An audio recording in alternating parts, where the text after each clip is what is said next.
he just jumped right in on it and pulled out his pepper spray and sprayed Josh in the eyes.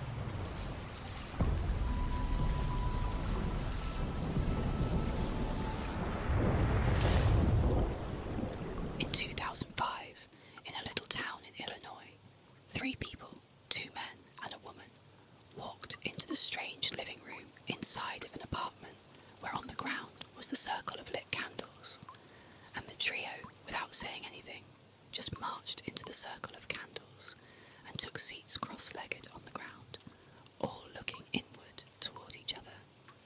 Then, after sitting there for a second, it was like suddenly the air in the room seemed to change, and when that happened, the woman began to speak, except it wasn't her voice. It was like this dark, guttural voice that almost sounded like a man speaking, but it was clearly coming out of her mouth. But the 2 men who were sitting in the circle, watching this woman, they were expecting this, and so they sat there, listening intently for their instructions. And then, after they got their instructions, the 2 men waited for the woman to stop talking, and when she did, she handed them a special tool for the ritual. And then the 2 men stood up. They said their goodbyes. They turned around, marched outside, hopped in the car and began driving towards their target. Just before midnight on August 22nd, 2005, 38-year-old Rick Eck knocked on the front door of an apartment in the tiny Midwestern farm town of Claremont, Illinois. As Rick waited for the door to open, he could barely stand still because he was so excited about what he was going to be doing that night. Finally, the door swung open and Rick saw right in front of him this very skinny and gaunt-looking woman with dark hair and dark eyes staring back at him. Her name was Eerie Cotner, and she was 34 years old, and by day she worked at Walmart, but at night she became the real version of herself. She was a witch who actually LED'd a group of witches known as a coven that Rick was a part of. Without saying anything, Irina motioned for Rick to follow her into her apartment, and then Irina turned and began walking away, and Rick, before stepping over the threshold, he paused for a moment and just turned to the guy he had brought with him, a tall, muscular man named David Lindner. And Rick, he just kind of nodded at David, and David nodded back, and then the 2 of them walked inside. As Rick and David followed Irina into her apartment, Rick still could barely contain his excitement. He'd only joined this coven recently, about 1.5 years ago, and so witchcraft, which is something they were going to be doing that night, was kind of new to him, but it was very exciting. Rick had been inspired to become a witch and join this coven after watching the Harry Potter movies, and so he was hopeful that tonight would go something like Harry Potter. And Rick knew David, the guy he had brought along, was this very powerful warlock, which is a male witch. And so he figured, if David's here, this is bound to go to plan. Rick just hoped he'd be able to keep up with David, or at least play some sort of meaningful support role. Irina eventually LED Rick and David down the stark hallway to the small living room, where in the middle of the floor was a ring of lit candles. And as soon as Rick and David stepped into the room with Irina, they were hit with this powerful smell of incense that had been burning in the room. And also there was all this smoke hovering in the air from the various things that Irina had been burning in preparation for tonight's event. Rick, David and Irina walked quietly into the middle of the circle of candles, and they sat down cross-legged in a circle facing each other. And then they got ready to begin. Life in the town of Claremont was normally very quiet and peaceful. I mean, this is a town that literally has more cornfields than people, and Claremont was over 100 miles away from the nearest city. But beneath the calm exterior, Claremont had a dark side. Amongst the 200 or so residents of Claremont were several very dark witches. Not this coven, not Irina, Rick and David. They were the good guys, the dark witches. They were kind of out and about in this town and doing bad things, like practicing evil magic and evil witchcraft, and so this coven, led by Irina, was actually in place to try to combat these evil witches in their midst. And tonight, Rick, David, and Irina were going to attempt to perform their most ambitious and important magic yet. The coven was going to attempt to break a powerful hex, which is kind of like a curse, and this hex was cast by a person who might very well be the worst of all the dark witches in Claremont, a 16-year-old girl named Lindsay Cassinger. As Rick sat cross-legged in the middle of the circle, he found himself staring at the two slightly bigger candles that sat in the dead centre of the circle that were basically right between Rick, David, and Irina and David. As he stared at these two candles, he saw etched in each of the candles bodies were words. On one candle it said Lindsay, and on the other candle it was etched baby, because it would turn out this very evil, dark witch. Lindsay was pregnant, and so instead of having to combat one dark soul, the coven would have to combat two, because Lindsay and her baby were kind of intertwined. Now, before this night, the coven had attempted several times to try to break this hex that Lindsay had cast, and the coven believed initially this hex was actually cast directly at Irina, because Irina was suffering from things like depression and anxiety and not finding love, and so of course that had to be a product of this curse. And as the coven had continued to try and fail at breaking this hex, the hex had only become more powerful and begun to spread from Irina to other witches in this coven who actually were not present this particular night, including a 20-year-old woman who began complaining of depression and ever-worsening headaches, which of course had to be because of this hex.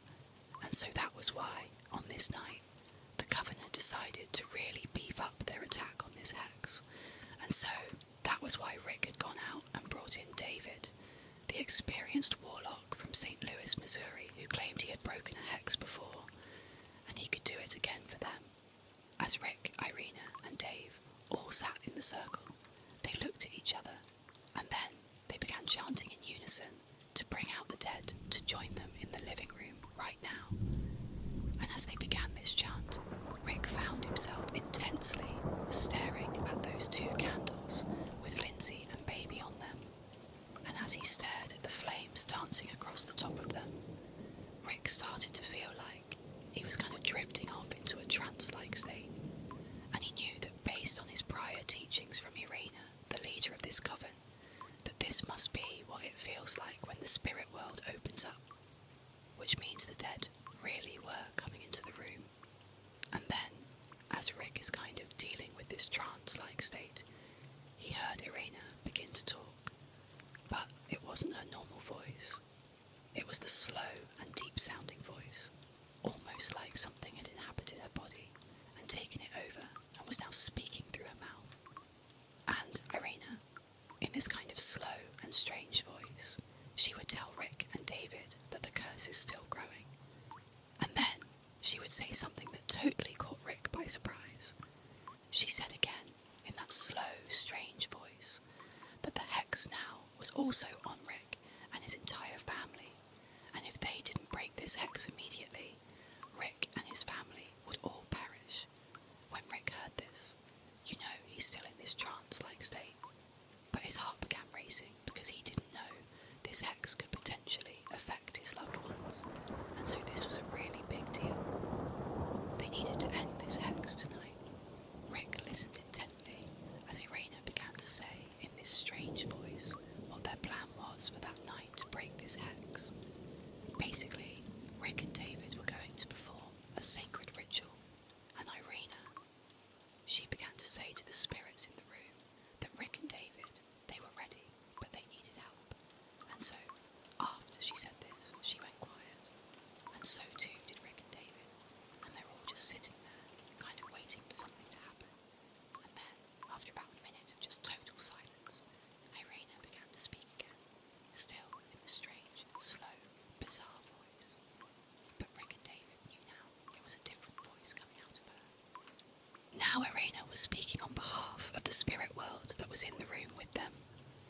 "Irina," she would say in this voice, "I grant you 5 demons to help you on your quest to break this hex." And then, after saying this, Irina, she opened her eyes and she looked kind of confused for a moment. And then, she kind of got her bearings and she looked at David and Rick, and she told them now in her normal voice that they had to perform this sacred ritual before the 2 candles in the middle with Lindsay and Baby etched on them burned out. And so, basically, Rick and David, they needed to get this done tonight. Then Irina handed David a sacred tool that would be used that night in the sacred ritual that David and Rick were going to complete. And then, Rick and David, they would stand up to leave, and before they left, Irina would give them the typical witch send-off, which was bless be. And then, Rick and David, they nodded their heads. They turned and walked out of the apartment, and as soon as they were out into the night, Rick could have sworn he saw dark shadows moving around all over the place, and he knew right then and there that he and David would be safe that night, because clearly the shadows moving around had to be those 5 demons that Irina had called forth from the spirit world to protect them this night. And so, feeling very safe and empowered, Rick and David went straight into Rick's car. Rick turned it on and pulled away from the curb and began heading towards their destination. A few miles away, at the house where the 16-year-old evil witch Lindsay Cassinger lived, a 20-year-old army private named Joshua Bennett was sitting at the kitchen table in Lindsay's house, eating chicken wings and just kind of enjoying his night. Josh didn't know Lindsay very well, but he wasn't at her house to see Lindsay. He was at her house to see his own mother, and Josh and his mother had a lot of catching up to do. She had abandoned him and his father when he was young, and so Josh's dad had raised him. And then, when Josh was old enough, he had joined the military, and now he was about to deploy to the Middle East to go to war. But, unexpectedly, Josh's father had died, and so Josh had come back to Illinois for the funeral, and it was at the funeral where he saw his mother. She was in attendance as well, and, even though he was upset with his mother for abandoning him, he felt like, you know what, I want to reconnect with her. And so he'd gone over, and he'd given her a hug, and his mother had been so touched that she had asked Josh to come by her house in Claremont, Illinois, where she lived with her boyfriend, because she really wanted some alone time to actually hear about Joshua life and kind of, get back together again. And so, of course, Josh had said yes, and so here he was at this house in Claremont. Now Josh had arrived at this house a little bit earlier, and he was surprised to discover that it was not just his mother and her boyfriend living there, but also his mother's boyfriend's son, whose name was Jackie, was also living there along with his pregnant girlfriend, the evil witch Lindsay Cassinger. But Josh didn't really mind that there was extra people. It was just maybe a little bit confusing that this was kind of a big roommate situation. But it seemed like Jackie and his girlfriend Lindsay were very nice people, and they quickly went downstairs to the apartment in the basement and kind of just stayed out of the way so Josh and his mother could catch up. And so, after Josh finished eating his wings, his mother came into the kitchen, and the two of them chatted for hours. And then, finally, at about midnight that night, Josh decided to go to bed. So, he said goodnight to his mum. He retreated to the bedroom, and he laid in bed, but he couldn't really sleep right away, because he had a lot going on in his life. I mean, he had just lost his dad a couple of weeks ago, and then, at the same time, he had reconnected with his estranged mother, and he's about to deploy to Iraq, to a war zone, and he felt ready for that. But at the same time, he was kind of apprehensive. It's about to happen. I hope I'll be able to do my job. And so with all these kind of intense thoughts swirling around his head, he just kind of laid there and didn't really expect to sleep anytime soon. But eventually Josh did fall asleep. However, it felt like he had only been asleep for a couple of minutes when he was abruptly woken up by the sound of barking coming out kitchen. Jackie's dog was going crazy, and so Josh grabbed his phone and he checked the time and saw it was 3 in the morning. And so instead of going out there and dealing with this dog, he just thought, you know what, it's going to stop eventually. And so Josh grabbed his pillow and he put it over his head and tried to muffle the sound so he could fall back asleep. But it didn't work. The dog just kept on barking. And then, when Josh took the pillow off his head and kind of sat up, wondering what he should do about this dog situation, he heard the sound of a man's voice, a stranger's voice saying, "I bring you forth from the dark."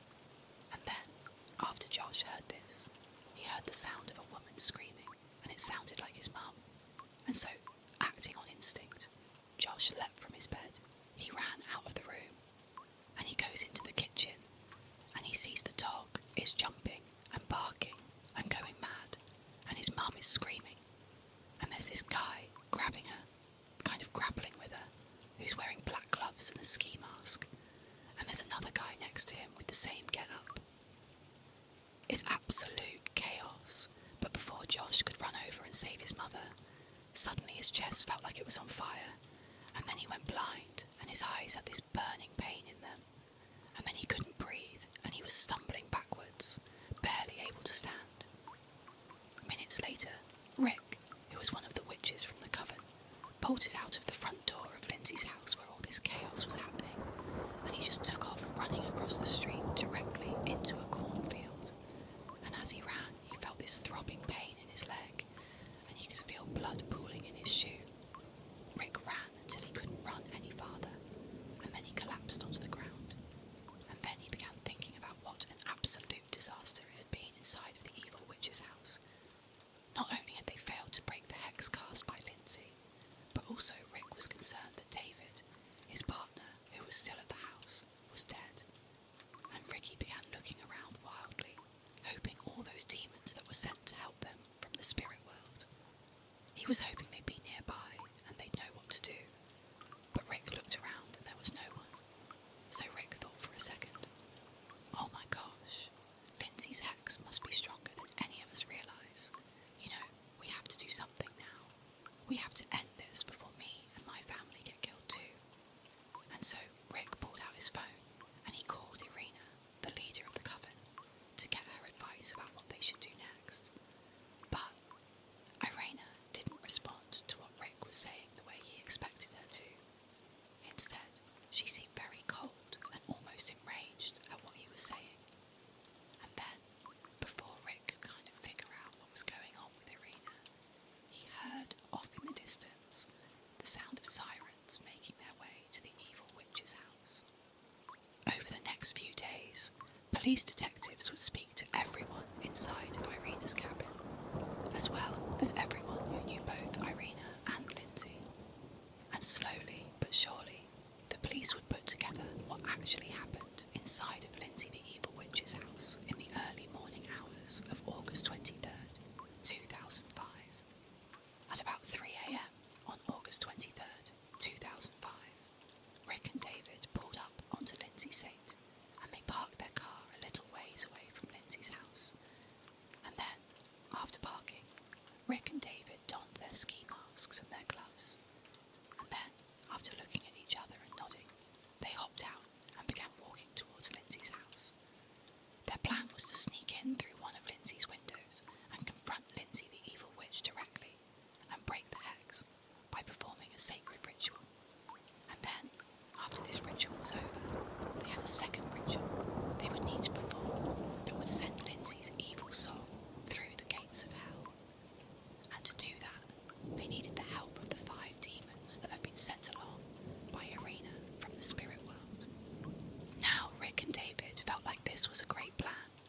However, as soon as they got to Lindsay's house and David actually began trying to climb into one of the windows, everything fell apart. First, the dog began to bark inside of Lindsay's house, and that alerted Joshua's mother, who came into the kitchen and sees the dog and sees David falling through the window, and Rick, who didn't really know what was happening inside the house. He just climbed through the window after David, and when he stood up in the kitchen, he realised it was too late. They were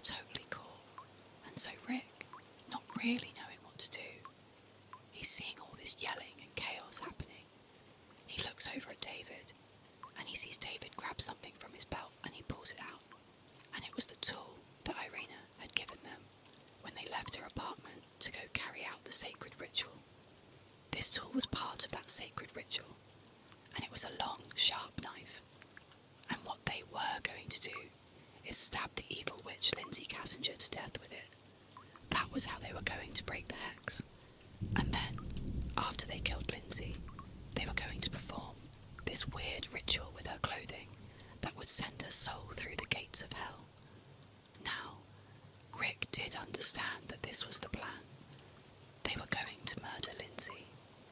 But perhaps he didn't really know how serious David was about carrying it out, or the fact that David was not really a warlock, as much as he was a violent criminal who had bragged to Irina about previously murdering someone who had cast a separate hex. And so, by killing this person, that was how David had broken the hex previously. Also, Rick may not have known that David had been instructed by Irina to not let anything stand in their way to break this hex to carry out this sacred ritual on Lindsay. And so, Rick just watched as David raised the knife and began stabbing Josh's mother over and over again in the chest while screaming, "I bring you forth from the dark." And it was at this point that Josh, the army private who heard all this happening, came charging out in his underwear into the kitchen. And Rick watched as David went from stabbing Josh's mother to turning and immediately stabbing Josh directly in the chest. And Rick, at this point, he just jumped right in on it and pulled out his pepper spray and sprayed Josh in the eyes. And so that was why Josh felt the burning sensation and then went blind and couldn't breathe and fell to the ground. And so now it is absolutely chaos inside of this kitchen, and the actual target of David and Rick's, Lindsay, the evil witch. She managed to run out of the house and run to a nearby neighbour's house to get help. Meanwhile, the evil witch's boyfriend, Jackie, he comes upstairs carrying a shotgun, and at this point, Josh is on the ground, clearly dying from the stab wound to his chest. His mother, as well as struggling on the ground. And David is going totally nuts, saying all these strange things and whipping his knife around. And Rick is just totally panicking and doesn't know what to do.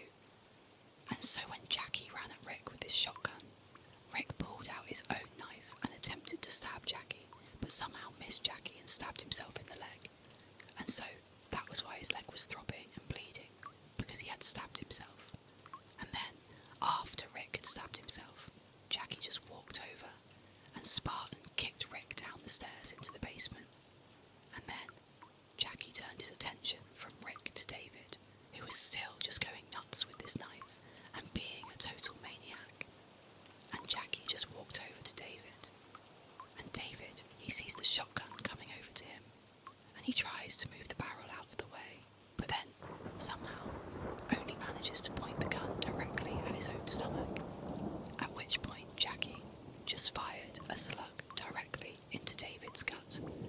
And it was at this moment, as David is crumbling to the ground with this horrible stomach wound, that the neighbour that Lindsay, the evil witch, had gone to go get, had come to the house. They went inside, and they found a scene of absolute carnage.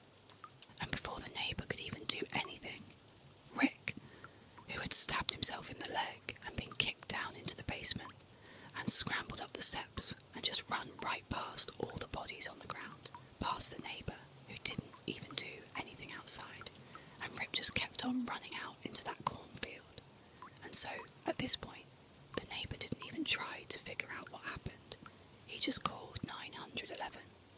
But it was already too late for Josh, the army private, who was only at this house to reconnect with his estranged mother before he deployed to Iraq.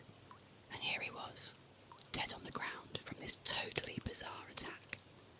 It would turn out Rick, David, and really the entire coven of witches that fell under Irina had been totally duped. They all fully believed that Lindsay was in fact an evil witch who had cast this hex on Irina, which was spreading to all the other members of the coven. But in reality, Irina, the leader of this coven, she didn't believe there was a hex that had nothing to do with any of this. The whole coven thing was totally made up. She was just jealous that Lindsay was dating Jackie. Irina had previously dated Jackie and they had broken up, and Irina still wanted to get back together, but Jackie didn't. And so,